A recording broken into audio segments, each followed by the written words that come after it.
Assalamualaikum warahmatullahi wabarakatuh. Selamat pagi teman-teman kelas Mekah dan kelas Madinah. Bertemu kembali dengan Ustadzah Nana. Hari ini Ustadzah akan mencoba menyampaikan materi tentang bahasa Indonesia dan PKN. Sebelum memulai, kita berdoa terlebih dahulu ya. Julusan mu'addaban, sam'an wa ta'atan. Sikap berdoa, ya'dun diangkat, rosun ditundukkan. A'udzu billahi minasyaitonir rajim. Bismillahirrahmanirrahim. Raditu billahi rabba wa bil islami dina wa bi Muhammadin nabiyya wa rasula. Rabbi zidni ilma warzuqni fahma. Amin. Nah, teman-teman, Ustazah ingatkan kembali pijakan teman-teman mengikuti pembelajaran hari ini. Yang pertama adalah fokus. Yang kedua, tertib. Yang ketiga, kontrol suara. Yang keempat, kontrol gerak. Yang kelima, menggunakan alat sesuai fungsi. Dan yang keenam, tuntas. Silakan teman-teman bisa perhatikan pijakan pada hari ini dan teman-teman bisa mengikutinya dengan baik. Hari ini kita akan belajar di tema 7 dan subtema yang pertama, materi bahasa Indonesia dan PPKN. Nah, silakan sebelumnya teman-teman bisa mempersiapkan dulu buku tema 7, benda, hewan, dan tanaman di sekitarku. Materi hari ini yaitu benda hidup dan benda tak hidup. Dan nanti Ustazah juga akan menjelaskan tentang sila keempat Pancasila. Yang pertama yaitu mengenai benda hidup dan tak hidup. Benda hidup adalah benda atau makhluk hidup ciptaan Allah Subhanahu wa taala yang mempunyai ciri-ciri. Yang pertama, butuh makan dan minum. Yang kedua, berkembang biak. Yang ketiga, bergerak. Yang keempat, tumbuh besar. Dan yang kelima, bernafas. Jadi teman-teman, kalau benda hidup itu, ciri-cirinya tadi sudah disebutkan ya. Mereka itu butuh makan dan minum. Kemudian berkembang biak. Berkembang biak itu maksudnya beranak, kemudian bertelur, kemudian kalau tumbuhan itu memiliki tunas. Kemudian benda hidup itu pasti bergerak. Ya, contohnya tadi hewan. Hewan itu kan bergerak ya. Kemudian tumbuhan juga sebenarnya bergerak, tapi kalau tumbuhan itu nanti masuknya ke dalam tumbuh besar. Jadi ada eh, perbandingannya atau perbedaannya. Tumbuhan kan mulai dari kecil, kemudian nanti tumbuh besar menjadi bisa tingginya bisa 1 meter atau 2 meter.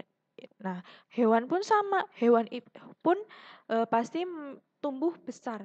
Contohnya hewan itu kan pasti ketika lahir kecil. Nah, selanjutnya nanti ketika umurnya dia sudah banyak, otomatis hewan tersebut menjadi tumbuh besar. Dan juga untuk benda hidup itu bernafas. Nah, hewan juga memiliki pernafasan. Begitu pula dengan tumbuhan. Tumbuhan juga bernafas. Kita lanjut. Nah, sekarang kita coba tebak-tebakan dulu ya teman-teman. Mana yang termasuk benda hidup dan benda tak hidup. Silakan kalau sekarang gambar rumah. Rumah itu termasuk benda hidup atau tidak hidup? Benda tidak hidup.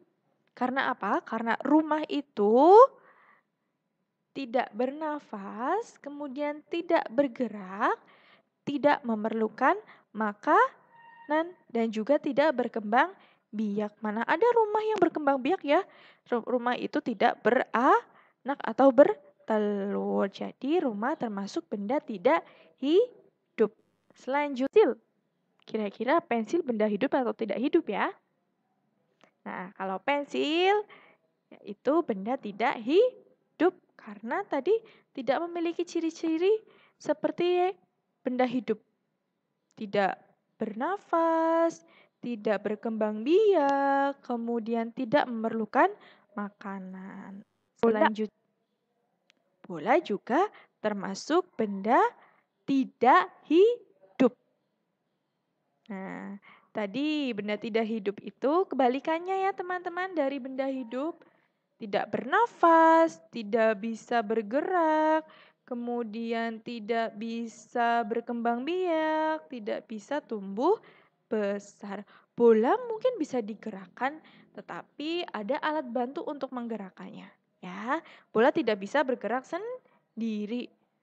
Bisa dibantu oleh angin, bisa dibantu oleh manusia. Itu kalau mau bolanya bergerak. Buku. Buku juga termasuk benda tidak hidup. Burung. Nah, kita lihat baik-baik teman-teman kalau burung termasuk benda hidup atau tidak hidup? Benda hidup. Kenapa? Karena burung memiliki ciri-ciri pertama apa? Bisa bernafas. Kemudian memerlukan makan dan minum. Selanjutnya apa? Berkembang biak. Tumbuh besar. Nah, itu ciri-ciri dari benda hidup. Jadi, burung itu termasuk benda hidup. Ayam juga termasuk benda hidup karena memiliki ciri-ciri yang sudah Ustazah sebutkan tadi. Sepeda. Sepeda kira-kira benda hidup atau tidak hidup? Coba kita kembali lagi ke ciri-ciri benda hidup. Apakah sepeda bisa bergerak? Bisa, tapi bergeraknya dibantu oleh manusia. Kemudian sepeda bisa bernafas? Tidak ya teman-teman. Sepeda bisa berkembang biak? Tidak juga. Dan juga apakah sepeda bisa berkembang biak? Tidak. Jadi sepeda itu termasuk benda tidak hidup. Ini ada gambar pohon pisang. Kalau pohon pisang termasuk benda hidup atau tidak hidup? Ya, ingat kembali ciri-ciri dari benda hidup dan tidak hidup. Nah, kalau pohon pisang termasuk dari benda hidup. Karena pohon pisang itu bisa tumbuh besar ya. Pohon pisang itu kan awalnya kecil. Kemudian lama-kelamaan mereka tumbuh besar. Kemudian juga memerlukan makanannya apa? Ada air, kemudian ada sinar matahari. Jadi pohon pisang termasuk dari benda hidup. Nah, teman-teman sekarang bisa mengerjakan di buku tema 7 halaman 6, tapi di buku ini tidak perlu dikumpulkan ya, hanya untuk latihan teman-teman di rumah. Di halaman 6, teman-teman bisa mengerjakan tapi tidak perlu dikumpulkan. Yang pertama tadi, contohnya rumah. Kita lihat lagi ciri-cirinya. Apakah rumah bisa bernafas? Apakah rumah bisa berkembang biak? Apakah rumah bisa tumbuh? Nah, jika rumah termasuk benda hidup, silakan beri tanda centang itu untuk benda hidup. Dan jika rumah termasuk benda tidak hidup, silakan beri tanda silang. Jadi, jika gambar tersebut benda hidup diberi tanda centang, dan jika gambar tersebut termasuk benda tidak hidup diberi tanda silang. Selanjutnya, gambar yang kedua adalah gambar bangunan sekolah. Gambar yang ketiga adalah gambar pensil. Gambar yang keempat adalah bola. Gambar yang kelima ada buku. Gambar yang keenam ada burung. Gambar yang ketujuh ada ayam. Gambar yang kedelapan ada sepeda. Dan gambar yang kesembilan adalah tanaman bunga. Nah, coba kita baca bersama-sama teman-teman di halaman 13. Sekarang teman-teman bisa membuka buku tema 7 di halaman 13 ya. Kita baca bersama-sama teks tentang ciri-ciri benda hidup. Isti dan Maya bermain tebak-tebakan. Isti membawa ikan peliharaannya di dalam akuarium. Maya membawa boneka beruangnya. Setiap hari Isti memberi makan ikan peliharaannya. Ikan termasuk benda hidup. Benda hidup membutuhkan makan. Maya tidak memberi makan boneka beruangnya. Boneka Maya tidak membutuhkan makan. Maya membersihkan bonekanya setiap hari. Boneka beruang termasuk benda mati. Jadi, salah satu ciri benda hidup adalah membutuhkan makan. Nah, tadi di awal juga sudah disebutkan ya bahwa benda hidup itu pasti membutuhkan makan.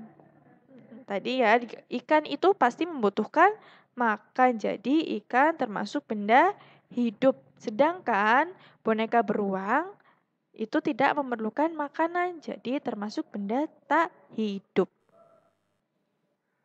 Nah, ini ciri-ciri benda hidup. Kita pelajari bersama-sama ya. Contohnya, yang pertama tadi, memerlukan makan. Teman-teman bisa melihat ada gambar ayam dan anak ayam. Nah, itu pasti ayam memerlukan makanan. Kemudian, ayam juga bertelur. Ayam pasti bergerak. Ayam tumbuh. Dan ayam juga bernafas. Itu ciri-ciri dari benda hidup. Nah, sekarang kita masuk ke materi selanjutnya mengenai sila keempat Pancasila. Ustadzah akan mencoba mengingatkan kembali tentang materi sila-sila dalam Pancasila. Dan teman-teman bisa membuka buku tema di halaman 10. Nah, dilihat yang judulnya mengenal sila keempat Pancasila. Amatilah gambar di samping ini. Gambar di samping adalah lambang negara kita, Garuda Pancasila. Pada perisai di dada burung Garuda tersebut terdapat lambang-lambang sila Pancasila. Sila pertama dilambangkan bintang, sila kedua berlambangkan rantai, sila ketiga berlambangkan pohon beringin, sila keempat berlambangkan kepala banteng, dan sila kelima berlambangkan padi dan kapas. Kalian sudah mempelajari sila ke-1 sampai sila ke-3 pada tema sebelumnya. Sekarang kita akan mengenal sila keempat Pancasila. Tahukah kalian bagaimana bunyi sila keempat Pancasila?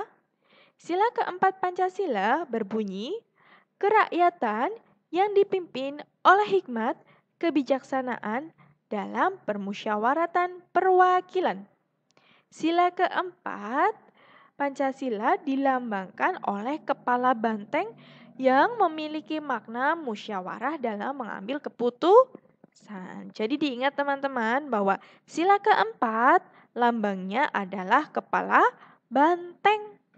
Kemudian isi dari sila keempat yaitu kerakyatan yang dipimpin oleh hikmat, kebijaksanaan dalam permusyawaratan perwakilan.